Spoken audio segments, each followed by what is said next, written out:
Hi, I'm Ryan Story. This is my first attempt at a D&D YouTube video, and the first in a 4-part series, with the sole purpose of breaking down different characters I've made for D&D 5e. Starting with a disclaimer, this is not normal D&D build territory and not a guide on how to make your own character. This is something made for a hyper-specific game I play, and uses a ton of homebrew and weird rule exceptions. Also, these characters were made at different times, and as we continue the rules about building them will change. But first, I need to talk about Gladiators. Gladiators is a game with a simple concept. It's set in a mysterious extra-dimensional prison run by a god emperor that collects insane combatants from multiple realities, places, and time periods, who all exist to be matched up against one another and forced to fight to the death in an ever-changing arena. You get it. The gist is that we all show up to a session with a gestalt character of a specified level, do a combat against some insane, wacky homebrew monsters, and just have fun. If you've never heard the term gestalt, it means a character with 2 class tracks at once. So an example is a reoccurring gladiator named Charlotte. Charlotte is a cleric and a fighter. Uses the average of her 2 hit die rounded down, in this case d8s, has the normal number of hit dice, and only adds her con once to her HP at each level. She has her choice of the saving throw proficiencies from either class, in this case picking up Wisdom and Constitution, and her choice from the skill proficiencies available to either class, up to the max skills of the class with the most available. Then, at level 11 for example, Charlotte would have 6th level spells thanks to her cleric track, and at the same time a 3rd attack from fighter. Note that extra attacks and channel divinities do not stack. If you get 2 instances of extra attack, you get a free feat. Also, in the case of a class with spellcasting from both tracks, you get all the spell slots, and you can choose which of your available spellcasting modifiers to use. This also applies to other classes with secondary stats, such as Monk, and applies to all the features that use that stat. In Sentinel's case, he uses Wisdom for Monk abilities and Paladin features.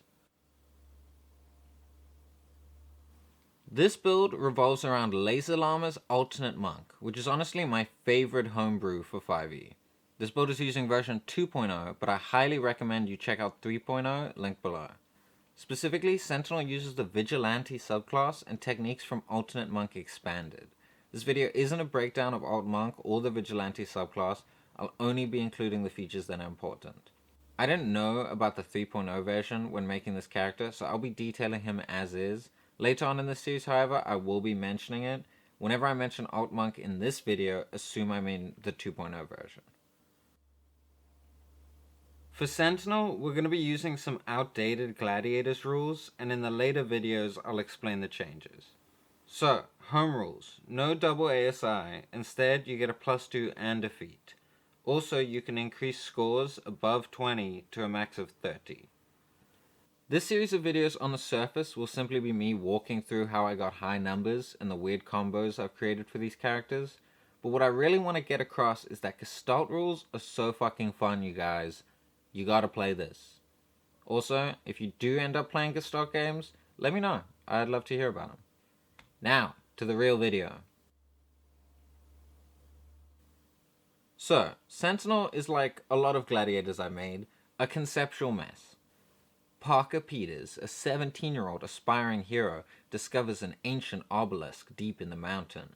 It lets out a loud psychic hum and grabs him, black glass growing over his body until he becomes a 7-foot-tall, featureless statue made of obsidian. He's then transported to the gladiators plane and fights in the arena as this new persona, though it's not always clear who's in control. The whole gimmick was just a Blue Beetle Shazam ripoff with the idea of an otherworldly entity giving you like an avatar to fight as. But in this case, it's just kind of the kid being possessed by an eldritch plinth. The only social interaction this guy did in-game was make ominous humming noises. Barely a character, but mechanically fucked. Moving on. Sentinel's main gimmick is that he can't fail a saving throw due to the combo of Paladin's 6th level feature, Aura of Protection, and Alt Monk's 7th level feature, Spirit of Tranquility. He's level 15 and he has the Watcher's Paladin subclass. He's a Nova damage and control build who makes unarmed strikes with Divine Smites. That's not raw, but like, come on, they changed it for the new one. He's likely throwing out a stunning, slowing, or crippling strike for those attacks to shut down the enemies he can't smite to death round 1. Probably also has his Channel Divinity up, and he might throw in a Spirit Shroud or an Empowered Strike to boost damage or control respectively. So this is my boy's character sheet. Standout parts are the saving throws, which range from a plus 22 to a plus 37. Here's the calc, lol. By the way, this is the Ring of Protection from Tal'Dorei campaign setting Reborn, which is why it's plus 2. Next, AC 36. This is the calc. So a little explainer, magic items in Gladiators is based on a set list, based on the character's level, with the big gimmick being that we played with every character having an artifact or legendary item. Later on, these will be more core to the builds. In the case of Sentinel, he took the Book of Exalted Deeds, mostly for the plus 2 wisdom, and the properties we rolled for on the day. Another rule is that you can take items using higher rarity slots to plus 1 them to a max of plus 3. This is why Sentinel has plus 2 to an armor set that doesn't have a generic plus 1 version. Later on, I'll plus 1 things such as Insignia of Claws and Cloak of Protection, which was just up to DM Fiat at that point. We also all got a Cosmic Boon or Inhabitation. They have a lot of flavor we didn't use, and I got Unk for a set 23 con, which you'll see a bunch in these builds. Next up, small notes. Tough Feat for extra HP, Radiant Resistance, Condition Immunities from Book of Exalted Deeds, and Skill Expert for Insight Expertise. Some big stuff that won't show up in the calcs: Cleansing Touch, Ore of the Sentinel, Potion of Heroism, Ore of Courage, Lay on Hands. Not much else. So here's how I'm going to break this down. I'm borrowing 2 main concepts for this video and introducing one of my own. The concepts are combat space and control per round, created by D&D Unoptimized, links to the video down below. I've adjusted his numbers minorly, but the overall gist remains the same. The new thing I'm introducing is a metric called Encounter Impact, or EI. The basics are that EI is a single value representing the amount of creatures in an average encounter you can shut down or take out each round. In this case, we're doing calcs assuming a 4-round deadly encounter balanced for 6 PCs. The easiest explanation for these numbers that you're going to see is doing 100 EI points in damage means you kill 1 enemy on average every round. Conversely, 100 points of control means you essentially knock 1 creature unconscious every round, no save. So a total EI of 200 means you remove 2 enemies from the encounter on your average round. I find it easiest to separate builds into either Nova or Sustained, meaning either doing the most you can round 1 or trying to do consistent output the whole fight. Because of where we set the boundaries for these calcs, Sustained builds are going to have higher numbers the longer the encounter goes on. Nova builds are going to have higher numbers on a shorter encounter. For the sake of this video, we're going to stick with 4 rounds. So, Sentinel optimizing damage is using Slowing Strike to reduce the enemy's AC, then gaining advantage on subsequent attacks with Stunning or Crippling Strike. Round 1, he's casting Spirit Shroud at 5th level thanks to the Book of Exalted Deeds, spending the rest of his slots to Divine Smite, and using Crushing Strike to add extra dice to all those attacks. On an average round, he's doing 112.69 DPR for 61% of the encounter. I've calced a non-Gestalt level 15 Vengeance Paladin as a baseline build to compare it. They're doing an average 84 DPR for 46% of the encounter. Survivability-wise, Sentinel takes 0 damage from all dex saves thanks to evasion and a plus 30, which automatically beats the average DC of 22 for enemies of his level.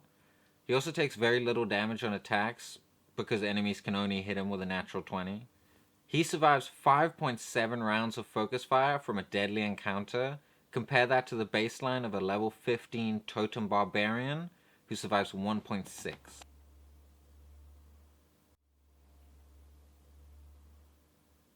Control is where it gets a little wacky. Let's start with the baseline this time. A level 15 Enchantment Wizard using their highest level control spell as their action every round, just stacking debuffs.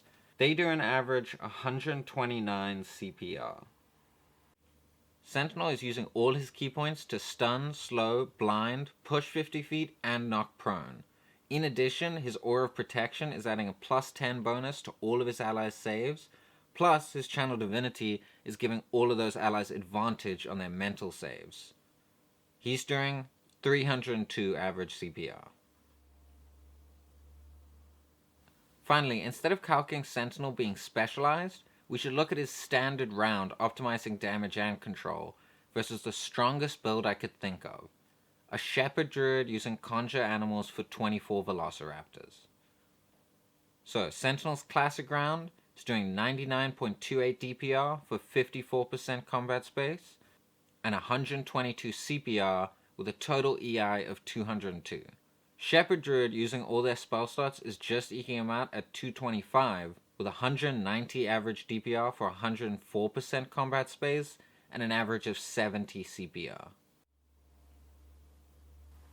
Check out the description for links to D&D Unoptimized, who formed the basis for a lot of this math. Also check out my Patreon and Linktree to Pretty Heroine to see what me and my friends are working on. Also linked is my friend Pine, who did the amazing Sentinel concept art. And yeah.